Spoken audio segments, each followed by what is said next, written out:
तुम्हारे मन में कोई विकार नहीं है, क्योंकि तुम सदा महेश्वर की मनोवृत्ति के अनुसार ही कार्य करते हो। जब बहुत समय बीत गया, तब मेरे पुत्र प्रजापति दक्ष को यह पता लगा कि मेरे सभी पुत्र महर्षि नारद से शिक्षा पाकर नष्ट हो गए हैं, मेरे हाथ से निकल गए हैं। इससे उन्हें बड़ा दुख हुआ। वे बार बार कहने लगे, उत्तम संतानों का पिता होना शोक का ही स्थान है, क्योंकि श्रेष्ठ पुत्रों के बिछुड़ जाने से पिता को बड़ा कष्ट होता है। भगवान शिव की माया से मोहित होने से राजा दक्ष को पुत्र वियोग के कारण बहुत शोक होने लगा। तब मैंने आकर अपने बेटे दक्ष को बड़े प्रेम से समझाया और सांत्वना दी। दैव का विधान प्रबल होता है इत्यादि बातें बताकर उनके मन को शांत किया।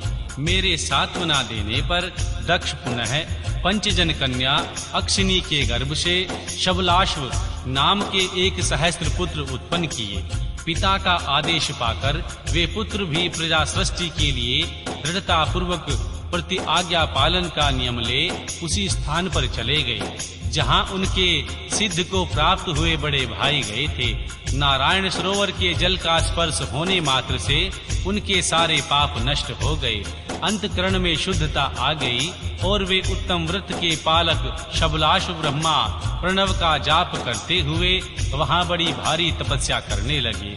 उन्हें प्रजा सृष्टि के लिए उदत जान तुम पुनः पहले की ही भांति ईश्वरीय गति का स्मरण करते हुए उनके पास गए और वही बात कहने लगे जो उनके भाइयों से पहले कह चुके थे। मुने, तुम्हारा दर्शन अमोघ है, इसीलिए तुमने उनको भी भाइयों का ही मार्ग दिखाया।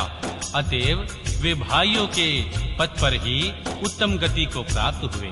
उस समय प्रजापति दक्ष को बहुत से उत्पात दिखाई दिए। इससे मेरे पुत्र दक्ष को बड़ा विस्मय हुआ और वे मन ही मन दुखी हुए। फिर उन्होंने पूर्ववत तुम्हारी ही करतूत से अपने पुत्रों का नाश हुआ सुना। उन्होंने बड़ा आश्चर्य हुआ। वे पुत्र शोक से मूर्छित हो गए, अत्यंत कष्ट का अनुभव करने लगे। फिर दक्ष ने तुम पर बड़ा क्रोध किया और कहा, यह नारद बड़ा दुष्ट है। देववश उसी समय तुम दक्ष पर अनुग्रह करने के लिए वहां आ पहुँचे। तुम्हें देखते ही शोक वेश युक्त हुए दक्ष के होठ रोष से फड़कने लगे। तुम्हें सामने पाकर वे धिक्कारने लगे और निंदा करने लगे।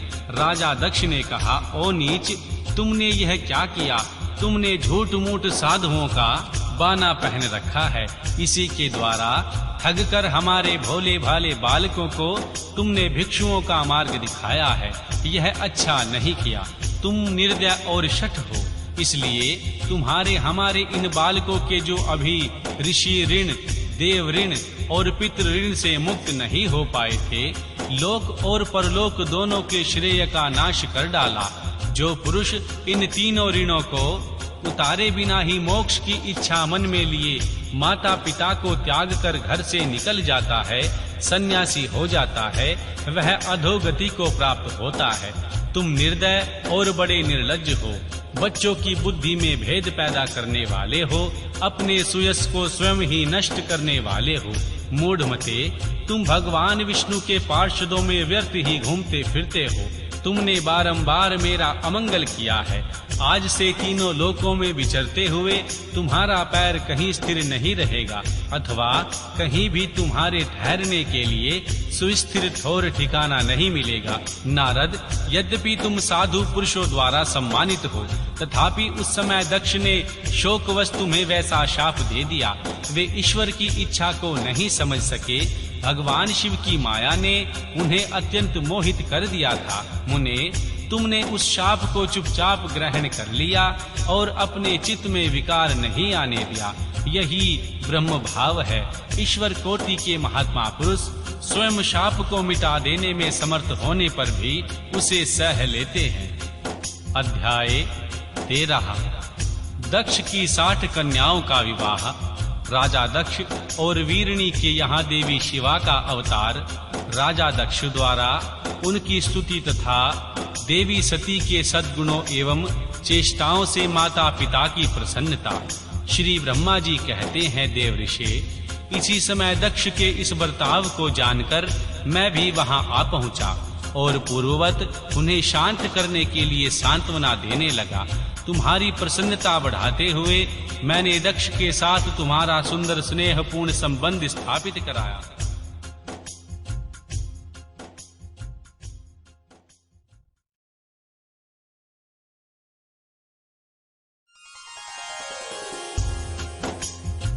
तुम मेरे पुत्र हो, मुनियों में श्रेष्ठ हो और संपूर्ण देवताओं के भी प्रिय हो। अतः बड़े प्रेम से तुम्हें आश्वासन देकर मैं फिर अपने स्थान पर आ गया। तदनंतर प्रजापति दक्ष ने मेरी अनुनय के अनुसार अपनी पत्नी के गर्भ से 60 सुंदरी कन्याओं को जन्म दिया और आलस्य रहित हो धर्म आदि के साथ उनका विवाह कर दिया। मुनीश्वर, मैं उसी प्रसंग को बड़े प्रेम से कह रहा हूँ, तुम ध्यान देकर सुनो। मुने, राजा दक्ष ने अपनी 10 कन्याएं विधि पूर्वक धर्म को ब्याह दी, 13 कन्याएं कश्यप मुनि को दे दी और 27 कन्याओं का विवाह चंद्रमा के साथ कर दिया। भूतिया ब्रह्मपुत्र अंगिरा तथा कृशाश्व को उन्होंने 2-2 कन्याएं दी और शेष 4 कन्याओं का विवाह तारक्ष या अरिष्टनेमि के साथ कर दिया। इन सब की संतान परंपराओं से 3 लोक भरे पड़े हैं, अतः विस्तार भय से उनका वर्णन नहीं किया जा सकता। कुछ लोग शिवाया सती को दक्ष की ज्येष्ठ पुत्री मानते हैं, दूसरे लोग उन्हें मंजली पुत्री कहते हैं तथा कुछ अन्य लोग सबसे छोटी पुत्री मानते हैं। कल्प भेद से ये तीनों मत ठीक हैं। पुत्र और पुत्रियों की उत्पत्ति के पश्चात पत्नी सहित प्रजापति दक्ष ने बड़े प्रेम से मन ही मन जगदम्बिका का ध्यान किया, साथ ही गदगद वाणी से प्रेम पूर्वक उनकी स्तुति भी की।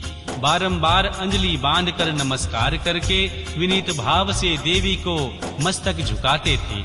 इससे देवी शिवा संतुष्ट हुई और उन्होंने प्राण की पूर्ति के लिए मन ही मन यह विचार किया, अब मैं वीरणी के गर्भ से अवतार लूंगी। ऐसा विचार करके माँ जगदम्बा दक्ष के हृदय में निवास करने लगी।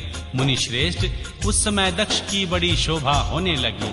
फिर उत्तम मुहूर्त देखकर दक्ष ने अपनी पत्नी में प्रसन्नता पूर्वक गर्भ धारण किया। अब दयालु शिवा दक्ष पत्नी के चित्त में निवास करने लगी। उनमें गर्भ धारण के सभी चिन्ह प्रकट हो गए।